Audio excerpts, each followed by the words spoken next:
Aquellas maravillosas revistas, capítulo 49. En la primavera de 1989 no te podías aburrir. No te podías aburrir, era imposible. No tanto por la cantidad de novedades como por la variedad de novedades. Ahora se presentan más coches, la verdad, y más novedades, la verdad. ¿Qué sucede? Que cuando has ido ya a 10 o 20 presentaciones de sub, eléctricos o híbridos, te parecen todos, si no iguales, muy parecidos y te aburres. Al menos es lo que me pasa a mí. Entonces había mucha más variedad y, si no os lo creéis, os lo voy a demostrar. Bienvenidos a los podcasts de los lunes de Garaje Hermético. Pero antes, dejadme que os haga unas cuentas. Para traeros coches tan variados y noticias y cosas tan variadas, no me ha hecho falta recurrir a muchas revistas, es que me ha bastado con 3 revistas. Si tenéis en cuenta que hablamos de revistas semanales, hablamos de menos de un mes. Y si tenéis en cuenta que a lo sumo os cuento la mitad o menos de lo que aparece en cuanto a novedades en cada revista, pues os puedo decir que en un mes pasaban o había como 3 o 4 veces más cosas de las que yo os voy a contar hoy. Como veis, había mucha cantidad y sobre todo mucha variedad. Vamos a empezar por una prueba, porque sucedió que en un espacio de tiempo muy breve, pues tuvimos la oportunidad de tener una toma de contacto, que ya sabéis que era cuando te dejaban un coche un tiempo limitado en terreno generalmente desconocido, a veces si era una presentación internacional en otro país, nos mandaron toda la información y pocas semanas después, tan pocas como 2, pudimos probarlo a fondo en nuestro territorio habitual. Estoy hablando de la prueba de un coche que me encantó, del Alfa Romeo 164 TD turbodiesel. A ver, permitidme, no me voy a tirar el rollo, o a lo mejor un poco sí, pero es que los títulos de las pruebas en esta época los ponía yo todos, para algo era jefe de pruebas. Confieso que a veces no me lucía, utilizaba la técnica que os he contado otra vez, creo que en el podcast pasado, cuando no pueda ser brillante, al menos sé evidente. Pero a veces yo creo que sí me lucía, como en este caso, que titulé la prueba a fondo del Alfa 164 Turbo y es el cerca de las estrellas.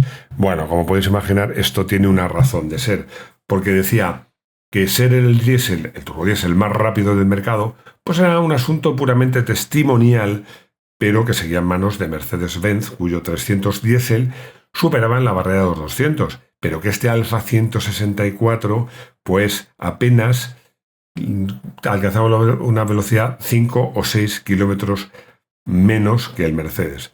La verdad es que era un coche, el Alfa Romeo, que anunciaba frente al Mercedes bastante menos potencia, la verdad, porque anunciaba 117 caballos, pero es que os aseguro que esos caballos cundían mucho porque el motor era muy bueno, tenía muchos bajos en el 4 en línea, tenía muchos bajos y además es que este bastidor, confieso, a ver, siendo lo que es, una berlina grande de representación, tracción delantera, pues realmente era un bastidor excepcional que conseguía combinar a base de calidad de diseño de suspensiones y calidad de amortiguación, pues confort, y además, pues una muy buena estabilidad. Como os digo, algo sorprendente. Yo creo que una carretera en una autopista, el Mercedes 300D, era invencible en ese momento, pero una carretera virada, estoy convencido que el Alfa 164, tampoco os imaginéis una carrera de montaña, una carretera, lo que entonces se llamaba firme redia, que era unas carreteras con curvas de tercera, cuarta,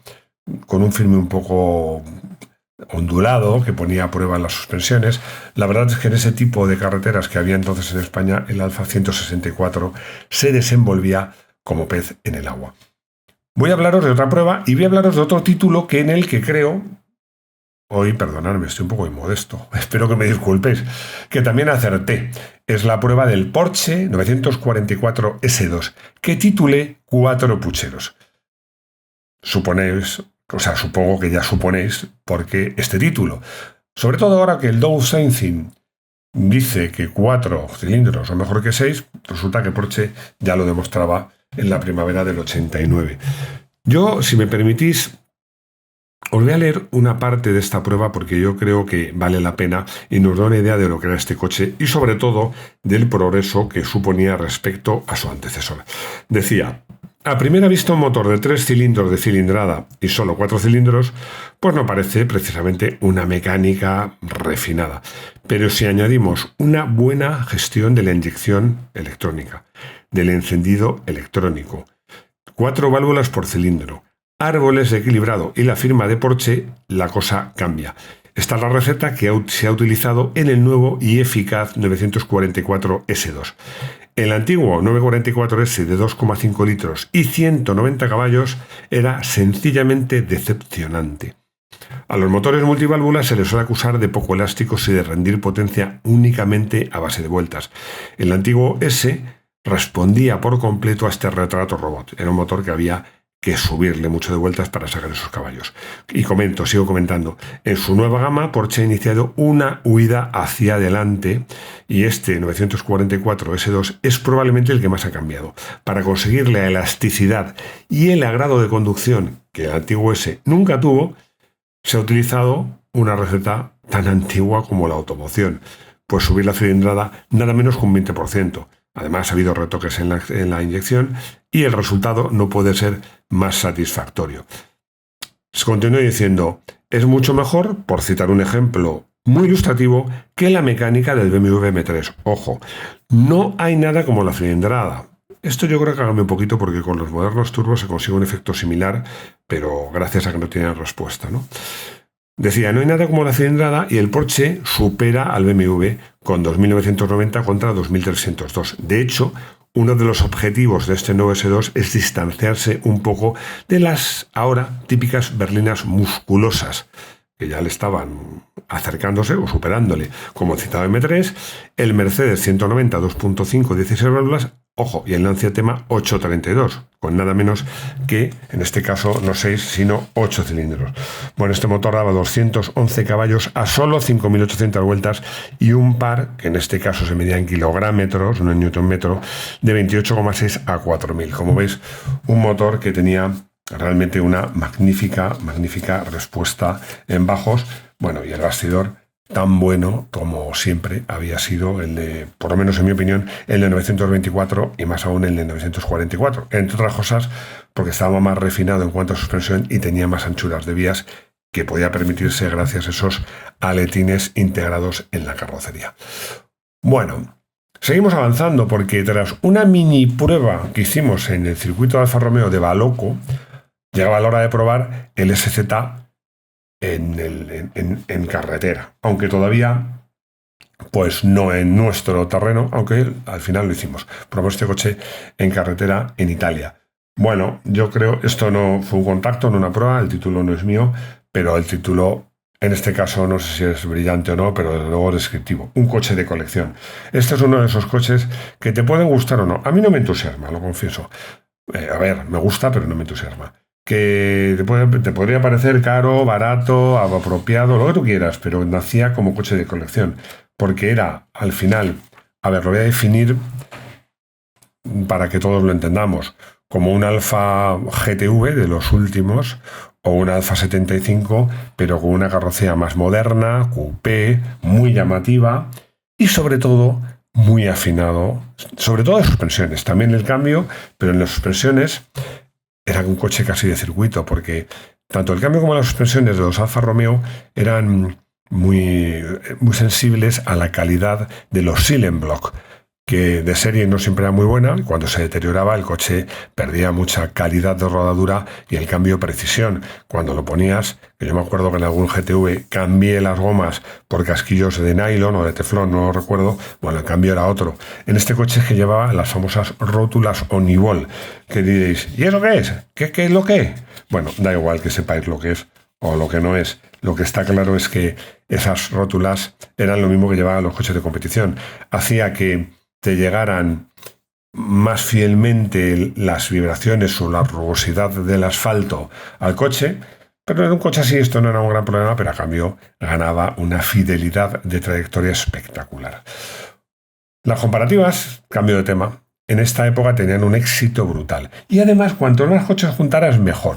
Recuerdo esta perfectamente, porque era la que enfrentaba al Ford Fiesta S a sus rivales deportivos pero no tanto como los turbo, los 16 válvulas, los que estaban en la clase media, digámoslo así.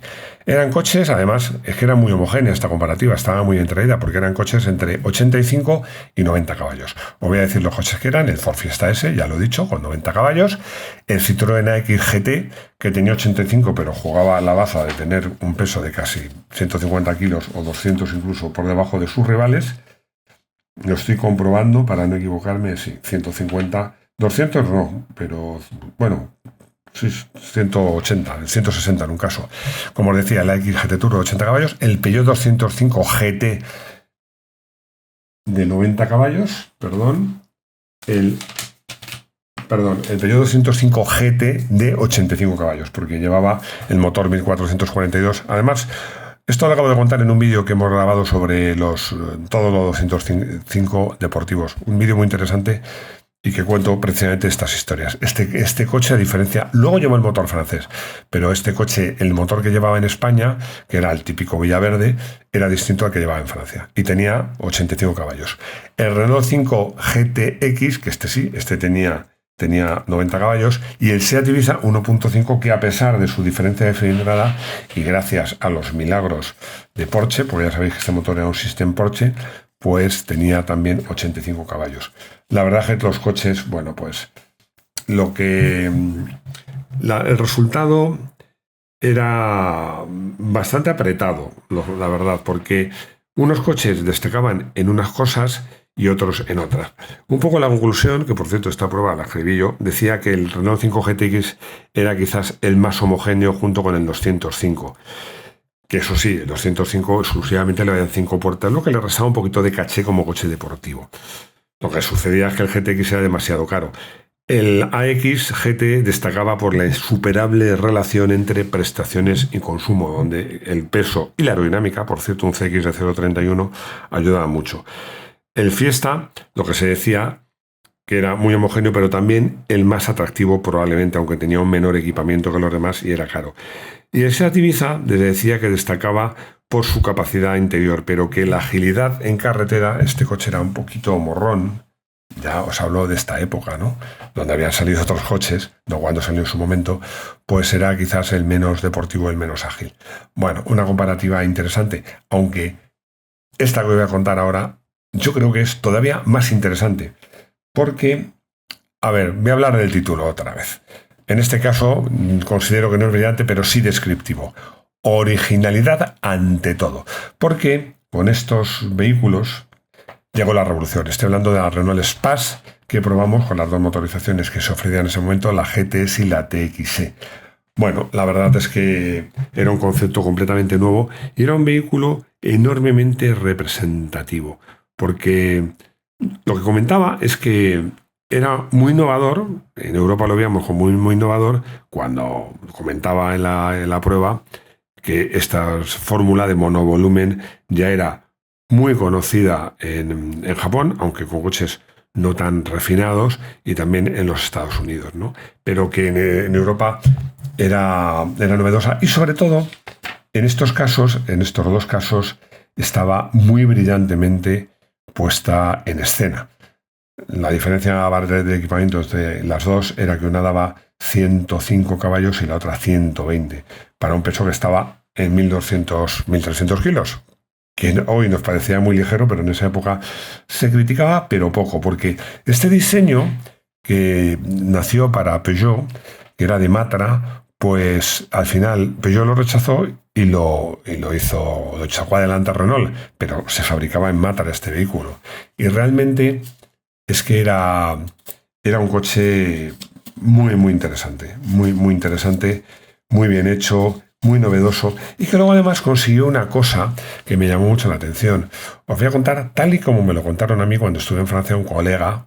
Yo de los colegas he aprendido mucho. Un periodista francés que me decía, es que un francés de clase media, pues que se ha comprado algún buen Renault o Peugeot, Citroën, luego salta un coche alemán, se compra un GTI, a lo mejor un BMW, pero llega un momento en que para comprarse un coche que realmente también como estatus social pues represente ser mejor, ya tiene que gastarse un dinero excesivo y al final pues tampoco consigue mucha diferencia. Se compra un Espace y es un coche que en Francia mola. Es un coche premium, es un coche pijo. Bueno, en España quizás al principio sí lo era, luego yo como empezaba a ver más monovolúmenes, era un coche muy familiar, pero en cualquier caso estaba la primera Spas, no digo que las otras también, pero la primera Spas muy, muy bien hecha, porque Matra solía hacer muy bien las cosas. Bueno, os recuerdo que Matra se dedicaba a hacer aviones y a hacer cohetes, o sea que tenía que hacer las cosas bien. Vamos a otra prueba que os va a encantar, porque voy a hacer una pregunta, a ver lo listos que sois. Decidme un coche que sea claramente mejor que el Mercedes 190 2.3 16 válvulas. Un coche excepcional. Os doy unos segundos. A ver, pensar. Que sea lo mismo, igual, pero mejor. Mejor en casi todo. Alguno me diréis, hombre, el M3, que es más ágil, tal. Bueno, según como se mire, el Mercedes era más amplio, con 4 puertas, o luego le metes luego 4 puertas, pues yo creo que mejor para combinar el uso del día a día o para viajar que el M3, pero había un coche que, lo mires como lo mires, era mejor. En todo, menos en el precio, que era el Mercedes 190 2.5 16 válvulas.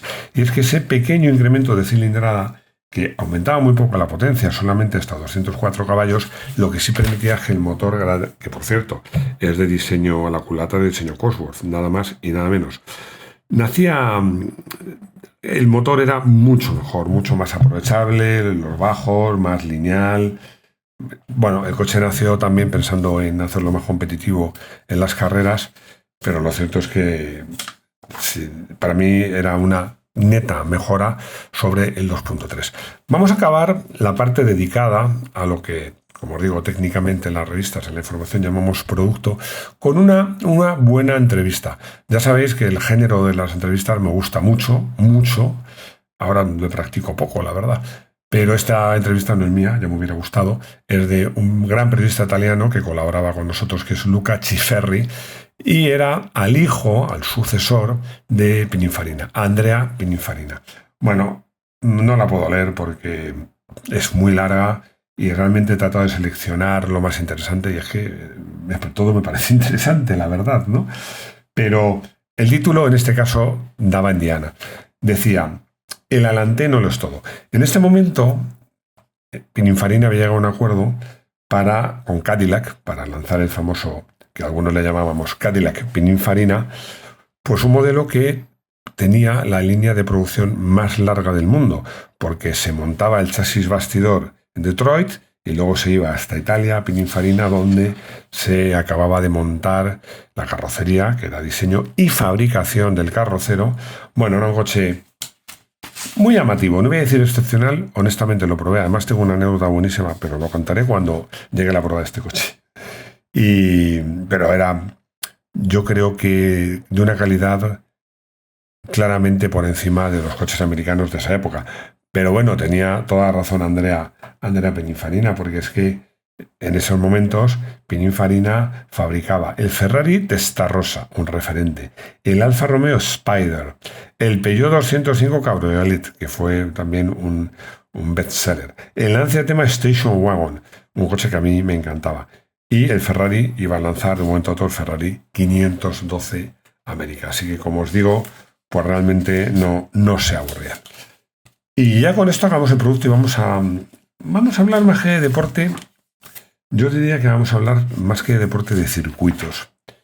Y voy a hablar de mi querido circuito del Jarama. Porque vi una entrevista que hacía mi compañero y gran periodista, de él he hablado muchas veces, Ricardo Muñoz, que se lo hacía nada menos que a una persona que yo tenía mucho afecto, que era el marqués de Cubas, Fernando Falcó, presidente en ese momento del RACE, del que recibí el premio RACE de periodismo por una serie de artículos relacionados con la seguridad vial. Y bueno, para mí un gran defensor del automóvil. Lo que contaba me hace mucha gracia, porque en esos años ya el Jarama quería ser más que un circuito. Fijaos que en esos años la gente que iba a las carreras era mucho más numerosa que ahora. Pero aún así, pues ya se veía que si querías tener futuro, pues un circuito tenía que ser algo más que carreras.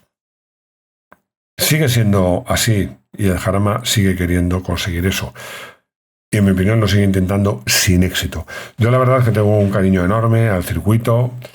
He sido piloto RACE, con licencia RACE muchas veces. Yo creo que ahora el RACE me quiere mucho menos, o por lo menos es lo que me parece, pero en cualquier caso no... O sea, sí es verdad, hay una pista de car, hay un restaurante, hay algunas actividades, pero yo creo que con esas instalaciones hay una pista deslizante, la remodelación no de la pista, que lamentablemente el trazado prácticamente es idéntico, se reasfaltó en su momento, pero no puede crecer, pero sí de los edificios, la torre, los boxes que se han modernizado mucho. Yo creo, honestamente, que con una gestión, no sé, no me atrevo a decir mejor, pero a lo mejor simplemente más imaginativa, el Jarama podía ser mucho más que el circuito que es y tener mucho éxito. Es cierto, también voy a ser sincero, yo paso por el Jarama, os podría decir casi que a diario. Y casi a diario el circuito está alquilado, o sea que yo creo que realmente es que lo que sienten en el Jarama es que no necesitan más. Debe ser ya una máquina de hacer dinero y pensarán, ¿para qué no vamos a complicar la vida? Pero hay otro circuito que a lo mejor no le tengo tanto cariño, pero sí casi tanto, muy cerquita. ¿Por qué? El motivo de por qué tengo tanto cariño a este circuito, os lo voy a decir, es el circuito donde perdí la virginidad, ojo, automovilísticamente hablando, por supuesto. Hablo del circuito de Calafat, porque yo me compré el coche, mi Renault 5TS para correr la Copa, y bueno, tuve la malísima suerte de tener un accidente que me impidió debutar en la primera carrera que era en el Jarama. Tuve que ir a la segunda, que era en Estoril. Pero bueno, pues la gente que me ayudaba, básicamente los de Castro, en concreto Javier de Castro, pues temían que, claro, llegara una carrera y yo no había rodado nunca circuito, pues no parecía una buena idea. Entonces iban a quedar con otros amigos que también corrían la Copa en Calafat, que además el circuito de Calafat es muy bonito porque es como una carretera realmente virada. A mí me gusta mucho. Bueno, y el final de la recta es espectacular porque es una curva de izquierda rapidísima y un embudo de derechas que esa frenada, bueno, yo he visto cosas absolutamente sorprendentes. También os puedo contar que vi ahí el récord de vuelco, de vueltas volcando, que yo creo que no se ha superado, por lo menos en España. Pero bueno, el circuito me encantó. Yo iba con un 127, eso sí, el especial 1010, y además, como os digo, está lo de la costa, hay sitios muy agradables para tomar un aperitivo, comer, darse un paseo. Es un circuito que yo le tengo muchísimo cariño. En esta ocasión, pues se daban la mano, se celebraba ahí en Calafat, cosa que ahora ya no se celebra, todos los campeonatos de España de velocidad, es decir, la Copa Renault, la Iniciación, la Copa Grande, la Volkswagen Polo, había muchas categorías, la Copa AX, la Fórmula Fiat Uno y la estrella de la jornada, que era el Campeonato de España de Producción. Quería contaros esto por varias razones. Una, porque, como os digo, este circuito le tengo mucho cariño, y otra, también porque ganaba un gran amigo y admirado piloto, Luis López de la Cámara. Vamos a acabar el deporte hablando de rallies. Y hablando de uno de mis rallies favoritos. Y hablando de dos de mis pilotos favoritos que fueron muy destacados en ese rally. Nada menos que Didier Oriol, a la postre del vencedor, y Carlos Sainz. Bueno, la verdad es que Didier Oriol ya había ganado el año anterior y otra vez con su Delta Integrale volvió a ganar. Lancia Delta Integrale, Martini. Bueno, pocos coches de rallies hay más bonitos y más eficaces que este. Y bueno, este rally, por cierto, estuvo a punto de no disputarse porque había problemas con los independentistas corsos, pero al final se disputó. Bueno, y Carlos Sainz, que aspiraba al podio, hizo una carrera muy inteligente, estaba en el podio, además con un cierto margen, pero luego un problema tontísimo de una pequeña pieza que de la inyección, un tornillito mínimo, pero que se cayó y perforó la grasa de un pistón. O sea, una tontería que le impidió a Carlos pues conseguir un podio, pero la demostración estaba hecha. Y en estos podcasts seguiremos la carrera de Carlos Sainz porque, como sabéis, acaba muy bien. Y nada más, espero que os haya gustado este podcast de aquellas maravillosas revistas. Muchísimas gracias por escucharme, por estar ahí. Espero que esta grabación haya quedado mejor porque he introducido mejoras técnicas, a ver si se notan, porque a veces estaba muy saturado el sonido, alguno me lo habéis dicho. Bueno, yo me esfuerzo, no soy un gran técnico, me tenéis que perdonar, de sonido. de coches un poco mejor. Pero espero que estos cambios que he hecho se noten para bien. Y lo dicho, muchas gracias por escucharme y espero, pues nada, encontrarnos muy pronto aquí, en los podcasts de los lunes de Garaje Hermético. Hasta pronto.